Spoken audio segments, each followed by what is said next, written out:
Hello दोस्तों, मैं अशोक। आप सभी को मेरा नमस्कार। कैसा रहा आज आपका एग्ज़ाम?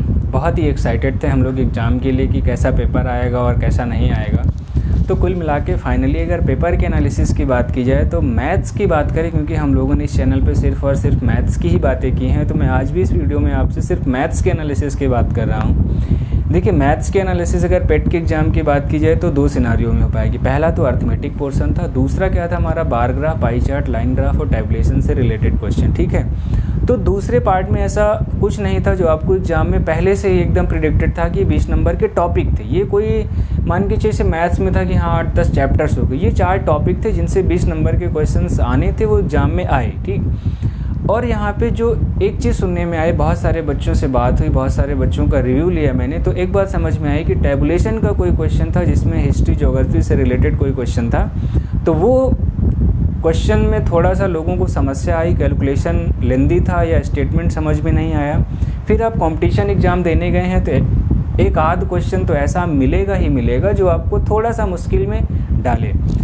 फ़िलहाल बाकी जो सेकंड पोर्शन था अर्थमेटिक का, अगर अर्थमेटिक के विषय में बात करें तो बहुत ही नॉमिनल क्वेश्चन थे। जैसा मैं कहता आ रहा था कि बहुत ज़्यादा लेवल क्वेश्चन नहीं पूछा जाएगा, आपको क्या करना है, बेसिक चीज़ें सीखना है। तो बेसिक जितना भी बेसिक पढ़े थे, 5 क्वेश्चन आए थे दोनों सेट में, और 10 क्वेश्चन की अगर मैं टोटल बात करूं तो 10 क्वेश्चन में से हम लोगों ने औसत पढ़ा नहीं था, लेकिन औसत आप कहीं से भी बेसिक पढ़े रहे होंगे। तो बहुत ही आसान, दोनों सेट में एक एक सवाल था, बहुत ही आसान सवाल था। एक सेट में था कि 13 प्रेक्षणों का औसत 63 दिया गया, पहले 7 का इतना, दूसरे 7 का इतना, तो बीच की संख्या।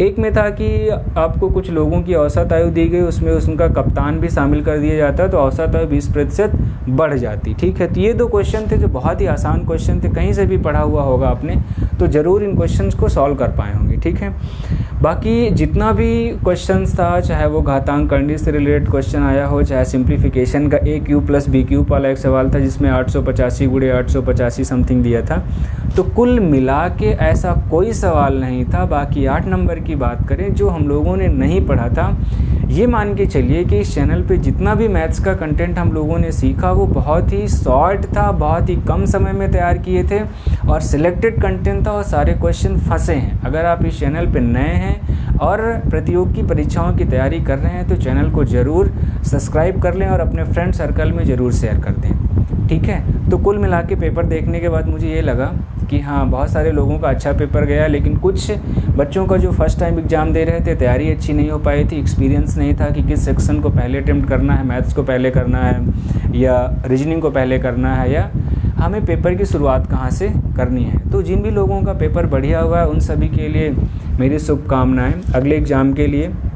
बाकी क्या है कि जो भी लोग फर्स्ट टाइम, जिनका मान चलिए फर्स्ट टाइम पेपर दे रहे थे या बहुत अच्छी तैयारी नहीं थी, तो बिल्कुल भी आपको परेशान होने की ज़रूरत नहीं है, बस आप धैर्य बनाए रखिए। देखिए, कंपटीशन एग्ज़ाम में सबसे बड़ी चीज़ क्या है, जो आपको पेशेंस बना के रखना, आपको धैर्य बना के रखना। जब भी आप तैयारी कर रहे हो उस समय अपने टाइम को 100% यूटिलाइजेशन देना, क्योंकि जब भी हम तैयारी कर रहे होते उसमें हमको तो लगता है कि हम तैयारी कर रहे हैं, लेकिन जो आपका अनकॉन्शियस माइंड होता है, कहीं ना कहीं हम फेसबुक पे ज़्यादा समय बिता रहे होते हैं, या व्हाट्सएप पे ज़्यादा समय बिता रहे होते हैं, या इंस्टाग्राम पे ज़्यादा समय बिता रहे होते हैं। तो इन सब चीज़ों से बचना है आपको। दूसरी बात क्या है कि आपको दोस्ती, रिश्तेदारी, बर्थडे पार्टी, मैरिज पार्टी और जो भी पार्टीज आप करते हैं उन सभी पार्टीज से बचना होगा, क्योंकि आगे का जो भी 6 महीना आने वाला वो बहुत ही इम्पॉर्टेंट है, बहुत ही क्रूशियस है, ऐसा समझ लीजिए।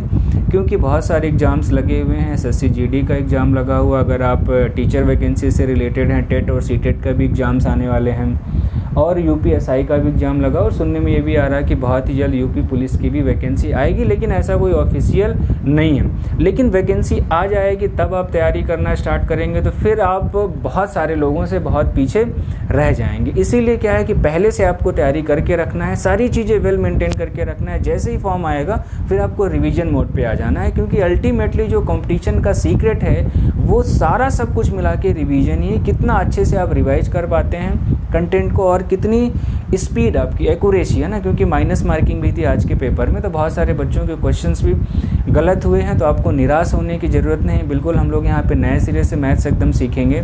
अगर आप बेसिक पढ़ना चाहते हैं या फिर मैथ्स में आपको बहुत सारी समस्याएं हैं, तो इस चैनल को ज़रूर आप सब्सक्राइब कर लें और रेगुलर विजिट करते रहें। तो कल से अब ये मुद्दा क्या है कि हम लोग आगे क्या क्या सीखेंगे ना, आगे कौन सी एग्ज़ाम को फोकस करके तैयारी करेंगे। तो एसएससी जीडी और यूपी टेट की दोनों क्लासें आपको कंबाइंड क्लासें दे दी जाएंगी। तो कल से ही आपको वीडियो मिलना स्टार्ट हो जाएंगे एसएससी जीडी और यूपी टेट की तैयारी के लिए। तो आप इस चैनल पे बने रहिए। नए हैं तो चैनल को सब्सक्राइब करना बिल्कुल भी ना भूलें और बेल आइकन भी दबा लें और अपने फ्रेंड सर्कल में ज़रूर शेयर कर दें, क्योंकि हम लोग बहुत अच्छे अच्छे क्वेश्चंस यहाँ पे सीख रहे हैं, बहुत बढ़िया कंटेंट पढ़ रहे हैं। देखिए, जो एग्ज़ाम्स में क्वेश्चन आए हुए हैं, उन क्वेश्चंस को ही मैं आपके साथ शेयर कर देता हूँ कि किस टाइप्स के दोनों शिफ्ट में क्वेश्चंस पूछे गए। ठीक है, तो आप सवाल देख लीजिए किस किस तरह के सवाल थे। ये रहे सारे क्वेश्चन जो पेट के एग्जाम्स में अर्थमेटिक के पोर्शन से पूछे गए। ठीक है, अगर हम मॉर्निंग शिफ्ट में बात करें तो मॉर्निंग शिफ्ट में पहला क्वेश्चन ये था मैथ में अर्थमेटिक का कि √1/196 72.56। तो हम लोगों ने वर्ग और वर्गमूल का जो भी हमने रिवीजन कराया था उसमें इस टाइप्स के क्वेश्चंस थे। अगर आपने अभी भी नहीं देखा है तो प्लेलिस्ट पे जाके देखिए और यकीन करिए जितना भी कंटेंट पढ़ते हैं बहुत ही सॉलिड है और आपके एग्जाम के हिसाब का है। दूसरा क्वेश्चन भी हम लोगों ने किस में पढ़ा हुआ है, ये क्वेश्चन हम लोगों ने पढ़ा हुआ है उस चैप्टर में जब दूसरा चैप्टर हम लोग पढ़ रहे थे भिन्न वाला। ठीक ना, भिन्न और दशमलव में भी इस तरह के क्वेश्चन दशमलव में भी सीखा था। और ये a³ + b³ के फॉर्मूला बेस्ड क्वेश्चन, ये रूट वाला क्वेश्चन था हम लोगों ने घातांक करनी में पढ़ा, कुछ नहीं करना था, संयुग्मी से गुणा कर देना। और इस तरह का क्वेश्चन हम लोगों ने परसेंटेज में पढ़ा है, 30% की वृद्धि की जाए 20% बढ़ गई। तो इस क्वेश्चन को तो 2-3 तरीक़ों से आपके साथ बताया गया था। कुल मिला के बहुत अच्छे क्वेश्चन थे, कुछ नहीं था, ये सिर्फ 1 मिनट के सवाल थे। 4 के चारों सवाल आपको सिर्फ 1 मिनट में 4 नंबर दे है। और इवनिंग शिफ्ट में बात करें तो 4-5 क्वेश्चन ये थे। पहला क्वेश्चन है अंडर रूट के अंदर 1/1 + 26/169 = 1 + x/13। क्या करना था, क्रॉस मल्टीप्लिकेशन करते रूट ले लेते, बहुत ईजी क्वेश्चन था। 37 से 1/2 में कुल कितने 1/8। बहुत सारे बच्चे ये क्वेश्चन गलत करके हैं। अब ये बताओ तुम अगर ये क्वेश्चन गलत करके आओगे तो सिलेक्शन यार कब होगा तुम्हारा। इस क्वेश्चन में क्या था, आप सीधा लगाते 10 में कितने 2 हैं। जहाँ पर भी आपको लैंग्वेज प्रॉब्लम हो, सवाल ना समझ में आए, क्या करना है तो सीधा सा 10 में कितने 2 हैं तो आप कहेंगे 5। क्या किया गया, भाग करना था। तो 37 से 1/2 बटे 1/8, आंसर क्या आ जाता, 300 आ जाता। ठीक है, अगला क्वेश्चन है हम लोगों ने अंडर रूट भी निकालना सीखा था और मैंने आपसे कहा था कि आप 1 से लेकर के 30 तक की संख्याओं के वर्गमूल रट लीजिए। ये 19 का नीचे 1024। ठीक है, आसान सा। अगला शहर की जनसंख्या, ये सवाल कुछ अधूरा सा मिला है, लेकिन ये था कि शहर की जनसंख्या में 4% वृद्धि हो जाती है और अगले वर्ष मतलब 4% वृद्धि होती है तो आधा प्रतिशत की कमी हो जाती है, तो चौथे वर्ष में कुल कितनी जनसंख्या होगी। सिंपल क्वेश्चन था, 4% बढ़ाना था, 1/2 आपको घटा लेना था। 13 परिणामों का औसत 68 है, पहले 7 का 63, अंतिम 7 का 70 है, तो 8वां बताना था। औसत का क्वेश्चन था, इन दोनों का योग निकालते, फिर इन दोनों का योग, दोनों को जोड़ के टोटल से घटा देते, 8वां था। ये इस तरह के क्वेश्चंस थे जो मैथ्स में हम लोगों ने देखे कि एग्ज़ाम्स में ये लेवल होता है। तो हमेशा आप एग्ज़ाम के लेवल की ज़रूर ध्यान रखें कि एग्ज़ाम का लेवल क्या है।